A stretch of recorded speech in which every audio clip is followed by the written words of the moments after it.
on n'arrive pas à donner de rôle de gens normaux, entre guillemets, ce que je disais là, il y a 5 secondes là, c'est que moi j'ai 30 ans, j'habite à Paris, je vais manger au resto, je vais au cinéma, je prends mon Vélib, je prends mon Uber, bon bref, voilà. C'est peut-être trop banal, c'est peut-être pas ce qu'on attend de l'image d'un habitant noir français, quoi. C'est peut-être qu'il n'y a pas de rôle créé par rapport à ce profil-là de personne. C'est peut-être pour ça qu'on n'arrive pas à créer des héros populaires ou héroïnes populaires à partir de ça, quoi. Donc voilà.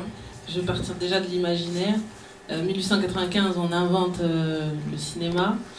Dès 1896, il y a les premières projections en Afrique, dans toutes les colonies des films. Il faut attendre 1953 pour avoir un premier Africain qui présente un film. C'était un Égyptien au Festival de Cannes en son nom. C'est-à-dire que jusque dans les années 50, dès que c'était un film africain présenté, c'était réalisé par un Européen.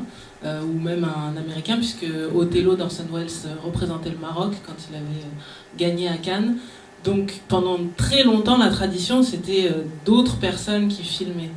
Même en 1934, il y avait le décret Pierre Laval qui interdisait aux autochtones dans les colonies de réaliser leurs propres films. Et c'est pour ça que vous avez le premier film sénégalais, il a été tourné à Paris et pas à Dakar. Afrique sur scène, de Paulin Soumanou Vieira, Mamadou... ils sont plusieurs, pardon. Robert Caristan, etc., Mamadou Sarr, etc.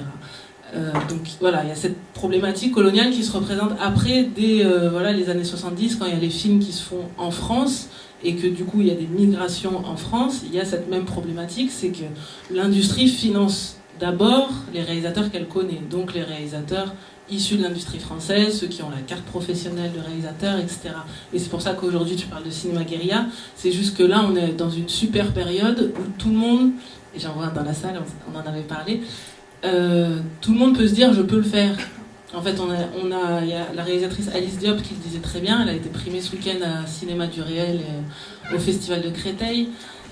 Nous sommes à une époque où nous avons les moyens intellectuels et de production de raconter ce que nos parents ne pouvaient pas. Et ça, c'est la vraie chance aujourd'hui, c'est que maintenant, on peut faire les histoires, enfin là tu disais, avec des téléphones, avec des 5D, ou avec les gros moyens de l'industrie, parce qu'il y en a aussi qui ont fait des écoles et qui sont financés par le cinéma, il n'y a pas que des cinéastes indépendants. Voilà, aujourd'hui on arrive dans cette possibilité-là. Le problème aujourd'hui, c'est cette question d'imaginaire, c'est... Justement, on n'a que des films qui essayent de se coller à la réalité, mais en plus à la réalité du scénariste ou à la réalité du réalisateur. Moi, ce que j'interroge aussi, c'est au niveau des castings. Pourquoi les comédiens ne vont pas en masse quand ils voient la faille où il n'y a pas précisé le type de comédien, parce que ça, c'est une catastrophe aussi. Dès qu'il y a un casting, on a quand même le type caucasien, de type maghrébin, de type noir. Et puis après, il y a les histoires d'accent, etc. Mais je me souviens, dans un documentaire, il y avait Sabrina Ouazani qui racontait qu'elle avait vu une annonce, recherche infirmière, donc elle s'est pointée. On dit, mais pourquoi vous êtes là? Elle dit, il y a marqué recherche infirmière, il n'y a pas précisé de profil. Et je pense qu'à force de pousser et de voir que pour des rôles lambda, il y a des noirs, il y a des maghrébins, il y a des asiatiques qui postulent, etc., les gens vont commencer à se dire, ah oui, c'est vrai, ils peuvent sortir des rôles qu'on leur a écrits. Mais dans une autre mesure, effectivement, il faut que tout le monde propose d'autres histoires, parce qu'il y a un vrai problème d'imaginaire, et on n'essaye pas d'imaginer l'avenir. Enfin, on n'a toujours pas eu de film français où le président serait noir, maghrébin, asiatique, etc. Et pourtant, le cinéma, ça permet de rêver. Donc on est censé pouvoir projeter loin.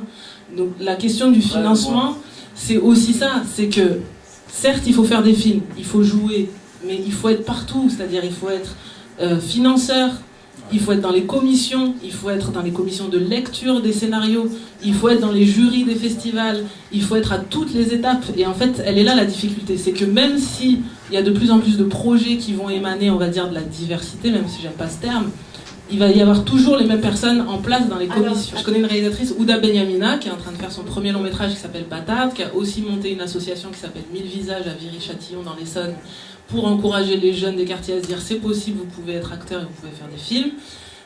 Ouda Benyamina, elle est dans une des commissions du CNC. Et elle m'a dit, Claire, on me déteste là-bas. Parce qu'elle est la seule à se battre pour certains projets. Et parfois, donc voilà, elle est la seule, mais elle se défonce pour essayer de valider au moins un scénario. C'est pour ça que je dis que même si on envoie 50 scénarios, qui sont les lecteurs en face de vous? Et est-ce qu'ils vont comprendre ce que vous êtes en train d'écrire? Et c'est ça la problématique. D'habitude, je ne suis pas quelqu'un qui postule aux commissions ou dans ce genre de délire-là. Mais une fois, j'ai envoyé un scénario au CNC, tout ça.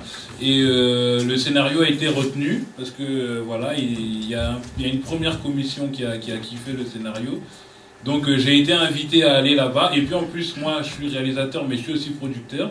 Parce que j'aime bien piloter mes projets du début à la fin. J'aime pas qu'un mec vienne me raconter sa vie, tout ça. Donc je suis arrivé, j'étais producteur, réalisateur du bail, scénariste du game. J'arrive là-bas, dans une assemblée. Alors déjà, tu vois tout de suite, quand je suis rentré dans la pièce, c'est pas des conneries, hein. Les boucs me regardaient, qu'est-ce qu'il fout là? Qu'est-ce qu'il fout là, ce type? Qu'est-ce qu'il nous veut? Il disait, hey, c'est toi qui as écrit le scénario et tout?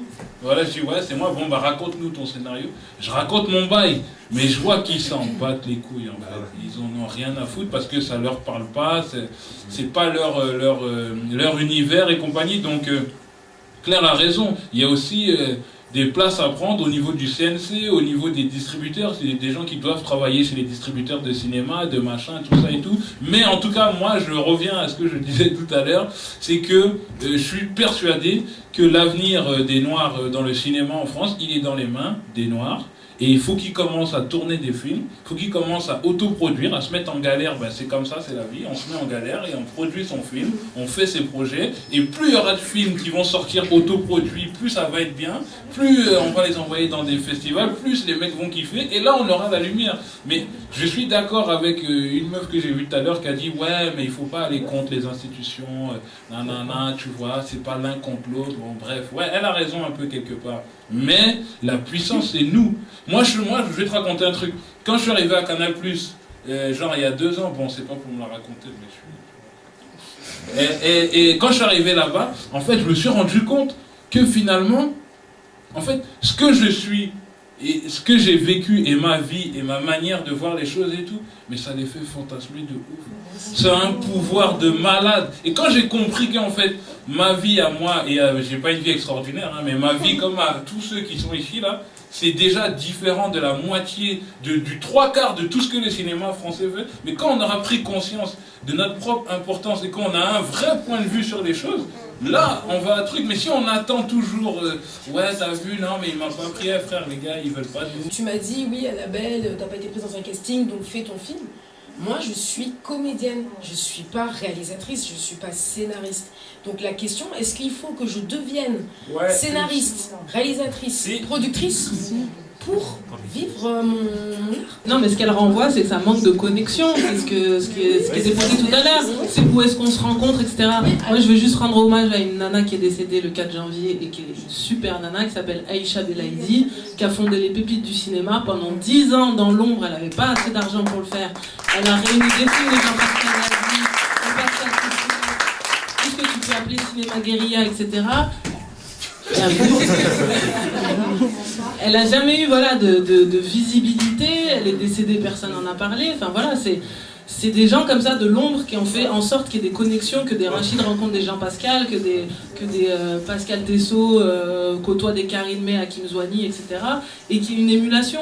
Mais en fait, voilà, ce qui manque, c'est des espaces et que la comédienne puisse aller voir un scénariste, puisse aller voir un réalisateur et soit pas obligée de prendre un casquette. Je m'appelle Gigi Ledron, je suis comédienne.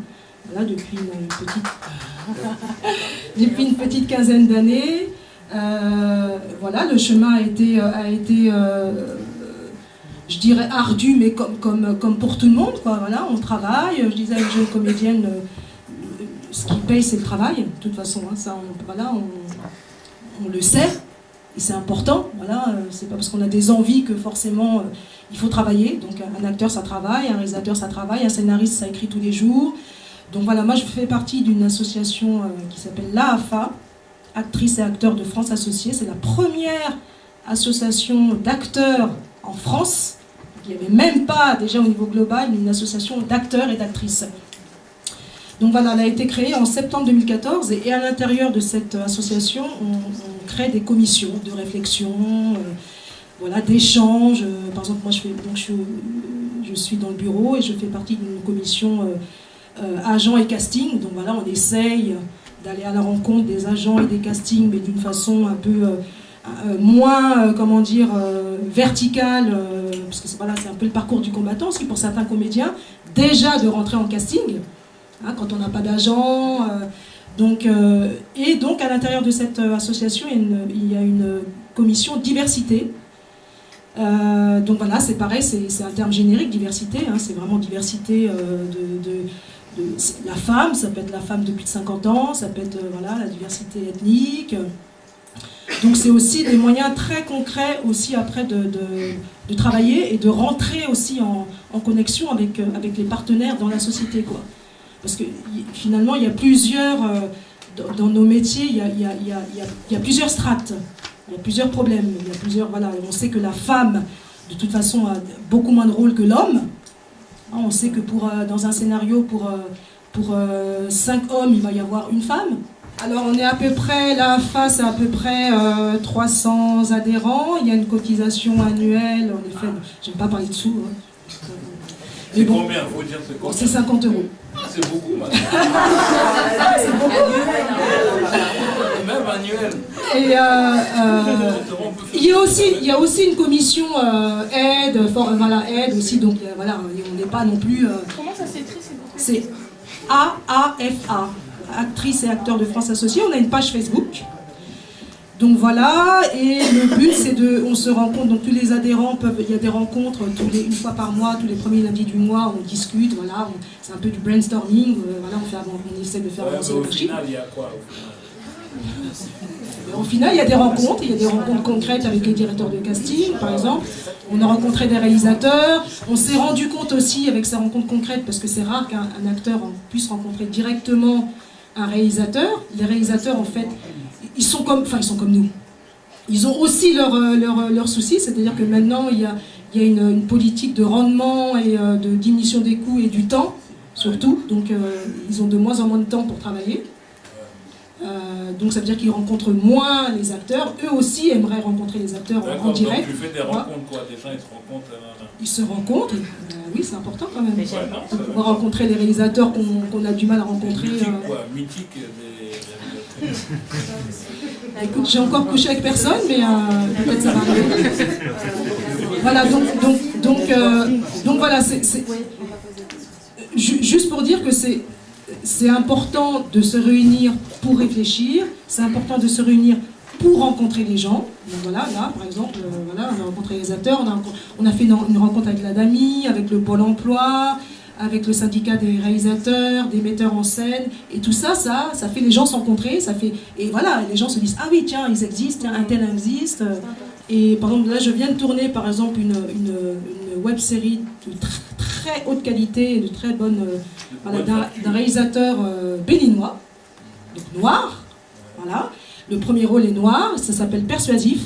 Ah si, Merci. Voilà, ça s'appelle Persuasif, d'Aaron Marengo, dans lequel j'ai joué. Et donc là, on vient d'avoir un prix, meilleure série pour le festival de Vancouver. Donc voilà, c'est...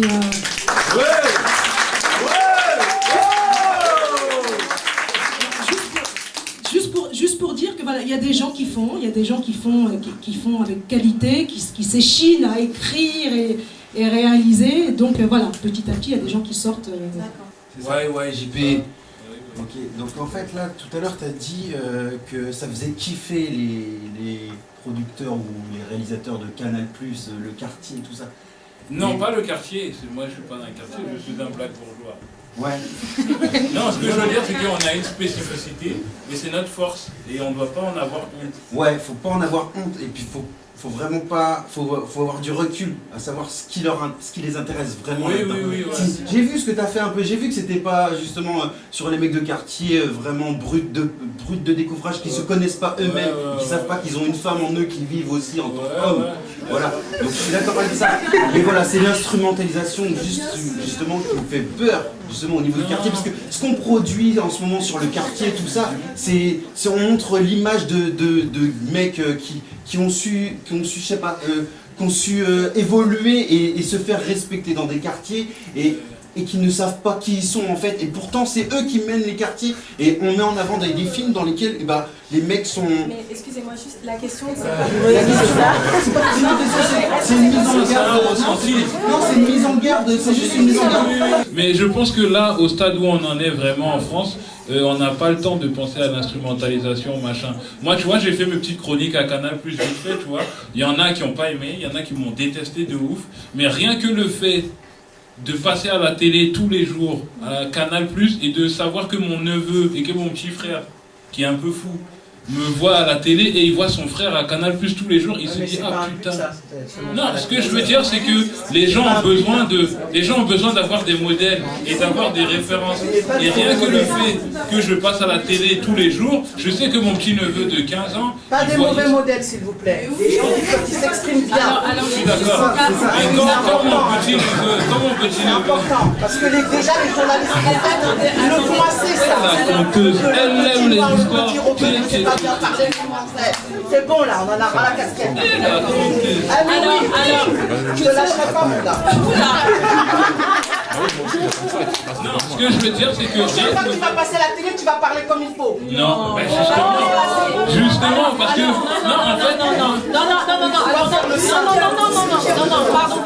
pardon, s'il vous plaît. Non, soit, en fait, excusez-moi, juste, il y a encore des gens qui veulent poser des questions, donc est-ce que ça peut se terminer dans le respect? Voilà. Mais on est là, on parle. Non, c'est juste que les gens s'entendent, non, par contre, pas de... Il est respectueux, ils disent les choses comme il y a pas. J'ai pas entendu le manque de respect, juste, il faut le laisser s'exprimer. Aux États-Unis, fut un moment donné, ils n'arrivaient pas à sortir des films. Ce qu'ils ont fait, c'est qu'ils ont fait des films dans les cinémas porno. Leurs films ont été de qualité et les films américains ont influencé tout le cinéma moderne qu'on voit aujourd'hui, le film noir américain. Donc nous, en France, les Noirs, en France francophone, on a ce problème, c'est qu'on est trop bien éduqués. Trop bien éduqués, c'est-à-dire qu'on va à l'école, on a des examens, machin. Et comme l'autre nous a dit, c'est comme ça qu'il faut faire, donc on n'arrive pas à sortir de là. Et donc on n'arrive pas à se réinventer. Et donc on est en train de poser une problématique sur la directive de casting, sur ceci, sur cela. C'est des problèmes importants, mais en vérité qui ne sont pas importants. Moi, ce qu'il faut savoir, c'est que dans le cinéma mondial, il y a des fonds qui viennent d'Israël, il y a des fonds qui viennent des États-Unis, il y a des fonds qui viennent d'Angleterre. Bon, est-ce qu'il y a des fonds qui viennent de la Côte d'Ivoire? Est-ce qu'il y a des fonds qui viennent du Sénégal? Donc le problème, c'est que nous n'avons pas... Bien sûr qu'il y en a. Très bien. Ben dans ce cas, il n'y a pas de problème. Alors, s'il y a des fonds qui viennent du Sénégal, il n'y a plus de problème. On aura des cinémas. Et donc, en fait, ce que je veux dire, c'est que nous avons une économie africaine qui est au ras de la pâquerette. Donc, les Africains... Voilà, non, je vais venir. Non, en fait, si vous voulez, pour comprendre ce qui se passe dans le cinéma, pourquoi il n'y a pas de noirs, le problème, il vient de nous-mêmes. Nous n'avons pas d'économie qui peut nous financer directement. Je suis Elsa Pharaon, je suis directrice de casting. J'étais au courant de cette soirée ce soir parce que je suis allée sur une page Facebook qui s'appelle Work. Et le nom en fait de la soirée m'a intéressée. Enfin, la question de l'acteur noir en France, ça m'intéresse. J'ai envoyé l'annonce de cette soirée à tous mes collègues de l'ARDA. Voilà, j'ai eu 4 réponses pour me dire merci, mais je vois que personne n'est là. Voilà, moi j'ai pas vraiment de questions et mon souci c'est que j'ai l'impression d'être un peu la seule directrice de casting soucieuse de la place de l'acteur noir en France aujourd'hui. Voilà, donc ça m'inquiète. Je suis aussi inquiète de voir passer des annonces de casting où il est spécifié qu'on recherche un acteur caucasien ou une caucasienne. Et je me dis, mais qu'est-ce qui fait si peur à mes collègues d'avoir des réponses de non-caucasiens? Voilà, ce midi, je discutais avec un de mes collègues qui s'appelle Nicolas Ronqui, qui voulait venir mais qui n'a pas pu venir, et qui me dit l'acteur noir dans la poubelle du directeur de casting blanc. Voilà, voilà, il a raison, c'est pas parce que c'est comme ça. Parce que pourquoi on met des annonces caucasiens, c'est parce que on a peur d'avoir des réponses de non-blancs. Non, mais déjà, il faut se regrouper. Enfin, je trouve que c'est très bien de se regrouper. Ouais. Est-ce que dans votre milieu, il y a énormément, vous avez beaucoup de collègues de couleur? Je crois que je suis la plus noire de toutes mes collègues, pour vous dire. Ça en chinois. Ah non, ils sont blancs. la plupart du temps, et d'un milieu assez aisé. Donc, pour pouvoir représenter notre communauté, il faut que les directeurs de casting soient noirs également. Mais il n'y en a pas. Il faut que les politiques soient noirs. Je sais ça, mais je sais, justement. Ou alors les directeurs de casting qui pourraient être noirs sont plutôt des chefs de file où on leur demande d'aller en banlieue, de faire. Mais ça n'existe pas. Non, mais c'est vrai, je dis ça en rigolant, mais je vous assure que je suis la plus noire de tous. Moi, je suis métisse, c'est la problématique identitaire noire, pour faire court, hein. La problématique de la rencontre entre la France et l'Afrique, la colonisation ayant été une de ces rencontres, c'est ce qui m'intéresse et je pense que ça va m'intéresser toute ma vie. Et on est devant sa feuille blanche, on écrit son film, et moi j'ai des parties de mon film qui se passent en France. Et il se trouve que là, un des personnages, c'est une femme de ménage, elle est noire. Et dans une séquence du film, à un moment donné, elle est super heureuse, il y a quelque chose dans sa vie qui s'est débloqué, et elle danse. Et je me dis, putain, merde, je suis en train d'écrire un truc mais super cliché.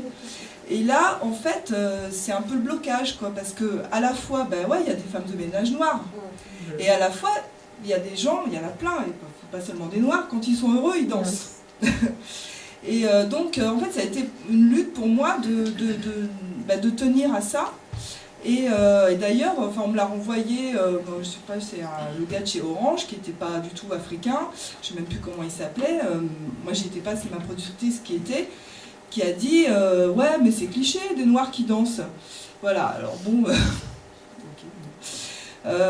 Et en fait, tout ça pour dire que après, voilà, moi je serais très heureuse qu'on puisse effectivement se fédérer pour que quand on est réalisateur, auteur, etc., qu'on a des problèmes comme ça, où on est bloqué, parce que dès qu'on écrit un truc, on se dit mais merde, là, je suis cliché, alors ce serait bien d'avoir des retours pour être soutenu, pour essayer aussi de réfléchir en se disant oui, il y a des choses qui peuvent être clichés, mais aussi on dit que les clichés, ça devient de la réalité. Alors qu'est-ce qu'on en fait des clichés?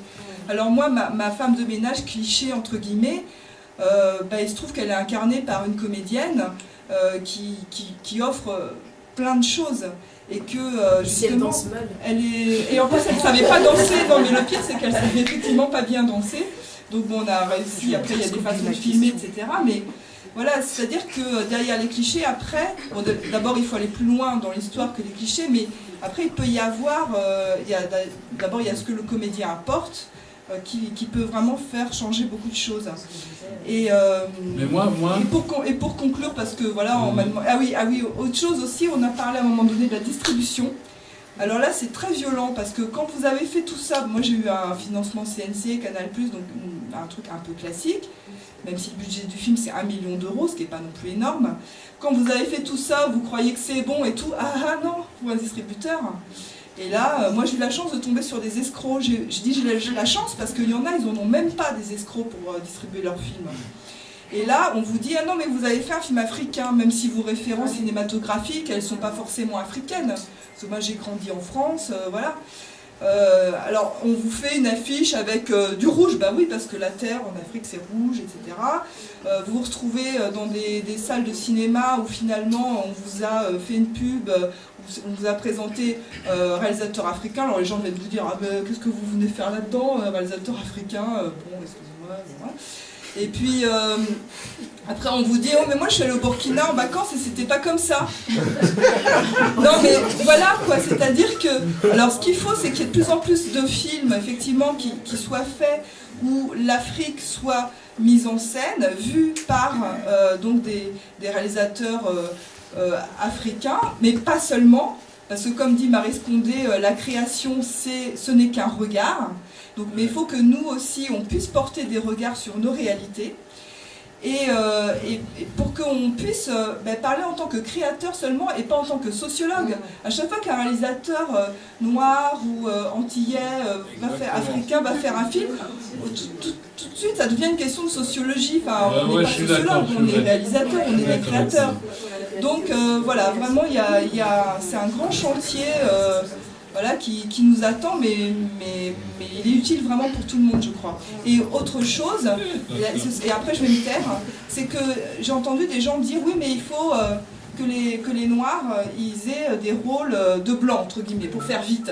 C'est-à-dire que, oui, quand on met une coiffeuse ou une infirmière, ou oui, que des comédiens noirs puissent se présenter. C'est vrai, c'est utile, mais pas que. Parce que moi, je pense qu'à minima, les Noirs qui sont français, évidemment, ils sont aussi français que les autres, mais les Noirs qui ont qui ont aussi des ancêtres qui viennent d'ailleurs, d'Afrique, des Antilles, etc., ils ont aussi autre chose à donner à la France. Et il y a une richesse, et moi j'ai pas envie par exemple de faire, j'y arrive même pas à faire un film où je mettrais par exemple un personnage qui serait noir, et il serait noir point. Non, voilà.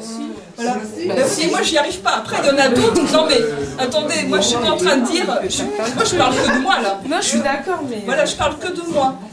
C'est-à-dire que moi ça m'intéresse pas de parler juste de ça. Parce que j'ai envie. On sort pas des clichés. Voilà, c'est ça, mais parce que justement. Il faut qu'on soit plusieurs pour que chacun il y a celui qui va mettre en jeu la question de l'identité. Non, la question c'est de savoir est-ce qu'aujourd'hui, en tant que directrice de casting, vous avez des demandes de rôles de noirs pour autre chose que des rôles clichés et autres? Est-ce qu'il y en a de plus en plus? Non, il y en a peu. Il n'y a pas d'évolution. Il y en a peu, et c'est des films qui parfois ont beaucoup de difficultés à se faire.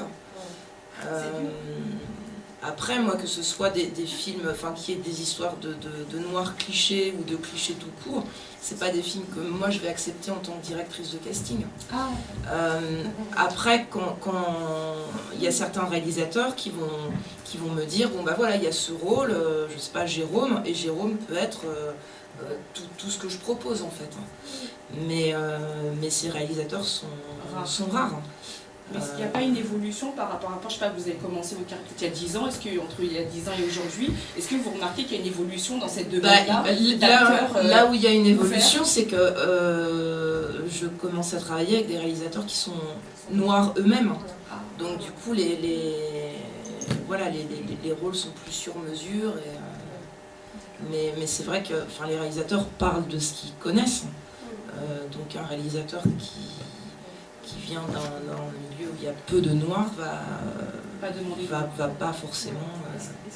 D'accord, excusez-moi. Mais en tout cas, merci. Attends, moi je veux dire quelque chose. Non, parce qu'il y a quelque chose qui est assez fatigant quand on est réalisateur noir ou scénariste noir ou producteur noir, c'est quand tu fais un truc, tu dois toujours faire attention aux clichés.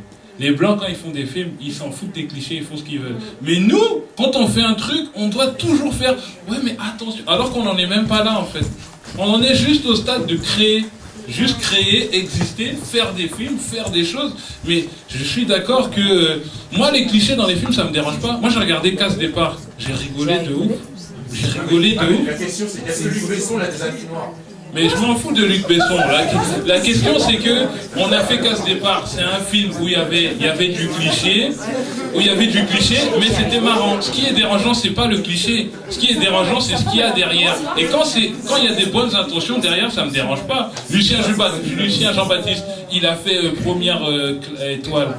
Ouais, j'ai vu le film. C'était un truc sur les clichés des Antillais, machin et tout, mais c'est un Antillais qui fait le film. Tu sens quand c'est fait avec de l'amour et que c'est pas mesquin derrière. Ce qui est plus relou, je suis désolé de le dire, mais c'est quand un blanc il veut faire un film sur la banlieue qu'il connaît pas et que là il fait des clichés, là tu vois que le fond, c'est bizarre. Tu vois ce que je veux dire? Mais Crocodile du Botswana, moi je suis africain. J'ai regardé le film Crocodile du Botswana, c'est méga cliché de début jusqu'à la fin, mais on rigole. Parce que c'est fait avec de l'amour, c'est de la distraction, c'est... Et Bande de filles, c'est de l'amour? Bande de filles, moi j'ai regardé le film et j'ai pas trouvé ça nul, franchement. J'ai pas dit nul, j'ai dit est-ce que c'est de l'amour comme tu... Bah oui, j'ai l'impression que la meuf qui a fait le film, je sais pas, mais moi comment j'ai regardé... Merci parce que vous avez dit beaucoup de choses sur les commissions par exemple du CNC, que par exemple moi en tant qu'étudiante qui ai des cours toute la journée sur le CNC, machin, qu'on ne dit pas forcément, donc déjà c'est super intéressant de savoir ça en fait déjà. Mais malgré tout, j'espère que c'est nos institutions en fait. Et que cet argent du CNC, faut qu'on le prenne quoi. Enfin, je sais pas, une manière de... Et alors justement, un truc que je voulais dire, c'est que je pense que pour arriver aux commissions du CNC, il faut d'abord... faut monter dans le truc quoi. Et c'est le problème du... Parce que, en dehors de... Là, ok, c'est nous les Noirs, ok, on n'est pas... Enfin, ok, c'est dur pour nous. Mais il y a beaucoup de gens dans ta tête. Que c'est dur de rentrer dans le Et donc du coup, vous voyez même les blancs, qui pourraient faire des conférences de blancs qui diraient « Oh putain, c'est dur d'aller dans le cinéma ». Et c'est vrai, il y a des trucs comme ça aussi. Et du coup, en fait, le problème du milieu du cinéma, c'est que c'est aussi des professionnels en fait qui se connaissent de toute façon. Et en fait, c'est tellement d'argent mis en jeu sur les films qu'il faut, que se connaître en fait, c'est aussi juste. Par exemple, tu vas pas faire un film où il y a tellement d'argent en jeu avec des gens que tu connais ni d'Ève ni d'Adam en fait. Donc du coup, c'est aussi une question de pousser la porte pour qu'on ait cette place à l'intérieur, quoi. Et ça va peut-être mettre du temps, mais voilà. En tout cas, merci beaucoup pour ces témoignages.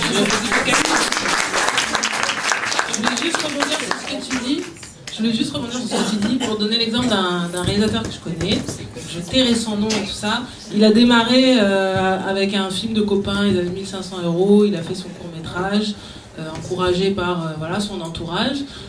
Il se trouve que ça a cartonné, donc il a fait plein de festivals, il a été reconnu, il était très heureux de ça. Il est rentré du coup dans les commissions justement de lecteur CNC, et ça c'est par étapes. Tu deviens d'abord lecteur suppléant, après tu deviens lecteur plénière, après tu peux voter, etc. Puis après tu passes dans les commissions court-métrage, commissions long-métrage, etc. Puis il y a des systèmes de points, c'est assez compliqué. Lui il a été repéré par un gros producteur, du coup il a fait un autre film avec un gros producteur, il était super content. Et puis au bout d'un moment, quand je le croisais, je dis ça va, et j'avais la sensation que c'était toujours la galère, et il me dit ouais, sur l'année j'ai gagné tant. Je dis pourquoi tu me dis sur l'année? Il me dit parce que c'est horrible, des fois tu gagnes des grosses sommes, et après tu as des mois où tu ne gagnes rien. Et il m'a dit c'est un sport de bourgeois, parce que lui il n'a pas la trésorerie à l'arrière pour vivre et tenir tout ça. Ce gars il est ultra talentueux, mais là il est retourné sur les chantiers. Et ça, je vous dis ça juste pour vous dire que c'est une réalité, c'est que tu as beau vouloir faire ce métier, tu es face à des gens qui, eux, ont les assises financières, et toi, tu peux pas suivre le rythme. Donc soit tu te mets en danger perpétuellement, et tu as une super famille qui te soutient, etc., ou tu vis au RSA, parce que le cinéma guérilla, c'est ça, en fait, c'est un cinéma RSA. Soit, tu as la chance ou de trouver un financement régulier qui te permet de vivre de ça, ou de vivre des années de galère et d'espérer de continuer. Et là, la nouvelle génération dont on parle, c'est des gens qui ont aussi bien 40 ans que 25 ans, et c'est des gens qui sont pères et mères de famille, et qui se posent aujourd'hui la question, est-ce que je continue le cinéma ou est-ce que j'arrête? Parce qu'il y en a plein qui font des films aujourd'hui, mais la question financière est toujours derrière. Par rapport au Sofica et aux fonds d'investissement, moi je connais des personnes qui ont des fonds d'investissement, des personnes qui travaillent dans des fonds d'investissement, mais le problème de ces structures-là, c'est que eux, ils n'accordent en fait de crédit qu'aux gens qui ont déjà fait des films. C'est-à-dire que toi, tu vas te lever de ton ghetto, tu vas dire ouais, je peux gérer un truc, ils vont te dire t'arrives quoi toi? Moi, ce que je veux dire, c'est que la seule option pour avoir accès au même au CNC ou au Sofica ou à Canal Plus ou quoi que ce soit, peut-être que je vais paraître rabat-joie, mais c'est de faire ton propre film et de voir que tu tiens la route. Et quand les gens ils vont voir que tu tiens la route, tu es capable de monter un projet du début à la fin et que le film est bien, à partir de ce moment-là, tu pourras avoir accès à certaines choses, à Canal Plus. Mon problème à moi, c'est je vous entendais parler, tu fais des courts-métrages, c'est ça, sur Canal Plus, si j'ai bien compris, JP, c'est ça? Ouais. J'ai entendu parler des films qui s'appellent Les Sœurs, je sais plus quoi, j'ai entendu parler de plein de trucs, mais au final, est-ce que ça représente vraiment le noir? Alors si ça représente le noir, lequel? Le noir de France, le noir des États-Unis, le noir d'Afrique du Sud? Et j'ai une deuxième question, juste pour j'ai oublié ton prénom, désolé. Elsa, par rapport au casting, tu disais, il y avait un de tes collègues qui disait que les noirs c'est à la poubelle. Moi j'en profite que tu sois là, c'est quel est, dans ton milieu, comment voit-on les minorités? Moi je parle pas de noirs, je parle juste les minorités.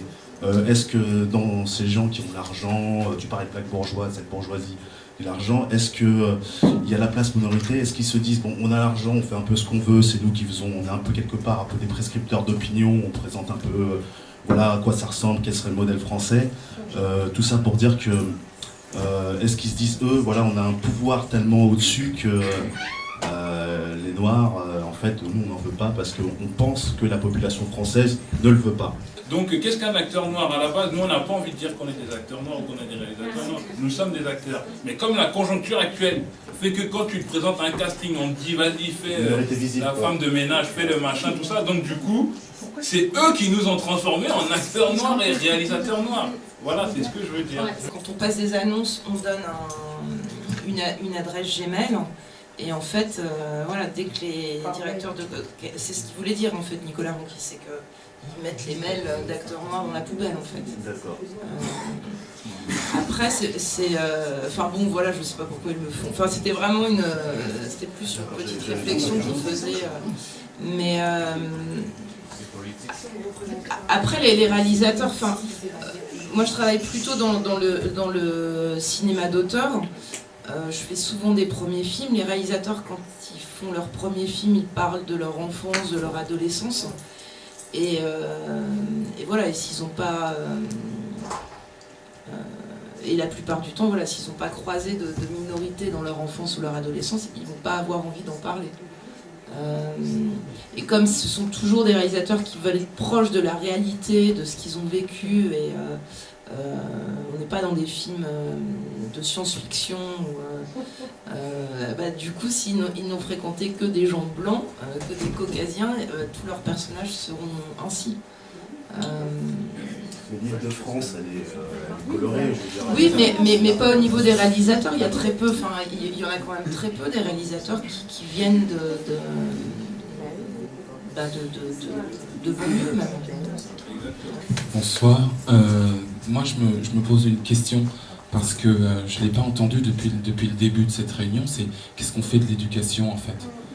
Parce que moi ce qui me choque, c'est que c'est comme si on refusait de comprendre qu'à un moment, pour pouvoir construire une image ou une imagerie, il faut aussi construire un imaginaire et donc peut-être éduquer un peu plus nos enfants. Je ne sais pas pour ceux qui en ont ou ceux qui prévoient d'en avoir, mais moi quand je lis Phèdre, quand je lis Racine, quand je lis Molière, à aucun moment je ne me focalise, je ne pense pas à un noir dans ma lecture. Donc est-ce qu'il n'est pas possible de renvoyer aussi nos enfants ou nos petits-enfants, je sais pas pour les...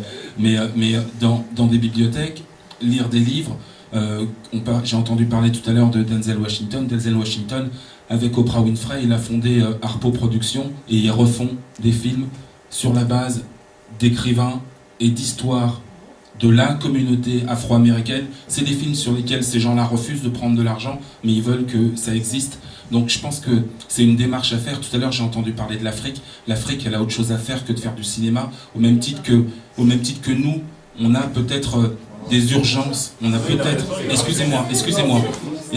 On a peut-être des urgences qui sont différentes. Moi, mon urgence, avant de permettre à mes enfants de construire et de se construire dans effectivement la possibilité de vouloir faire de la musique, et moi j'en vis, donc je ne suis pas forcément le bon exemple, mais de faire de la musique ou d'être acteur, c'est peut-être d'être médecin, parce que demain, peut-être que quelqu'un aura envie d'écrire son histoire.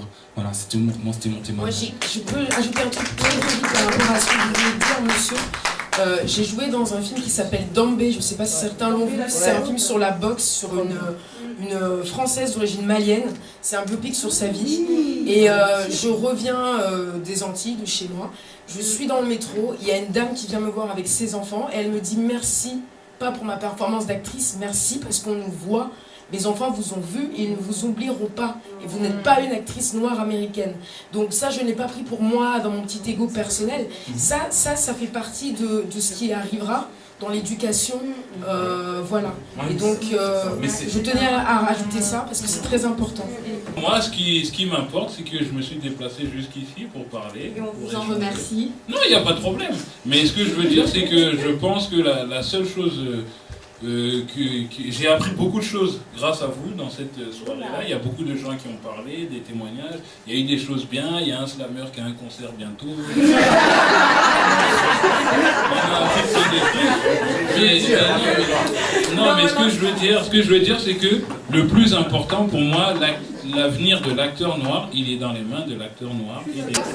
Mais j'ai envie de dire, à quand le prochain rendez-vous?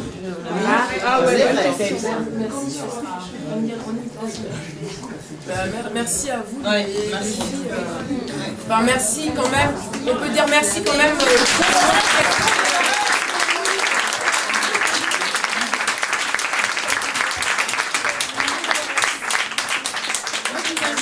Le 19 avril, c'est un mardi soir à 18h30 au Magic Cinéma de Lobigny. Parce que j'ai un programme qui s'appelle Quartier Lointain, que je fais tourner entre la France, les États-Unis et l'Afrique sans financement. Donc vous êtes bienvenus, c'est 4 réalisateurs à suivre, Johan Kwam, Jean-Charles Bautin, Lolo, Alice Diop et Zangro. Et voilà, c'est 4 courts-métrages sur l'amour à la française pour exporter une autre image de la France à l'étranger. Et ma série, la page Facebook de Quartier Lointain, la page Facebook, un site internet, une page Facebook. Alors le site internet c'est Cinéman aussi? Non, quartier-lointain.com. Voilà, quartier-lointain.com. Latin. Et lointain au pluriel. Et merci vraiment à tous d'être venus puisque c'était la 2e et on ne s'attendait pas à ce que vous soyez tous là et intéressés. Tout ça, bien sûr que les gens. Voilà, et merci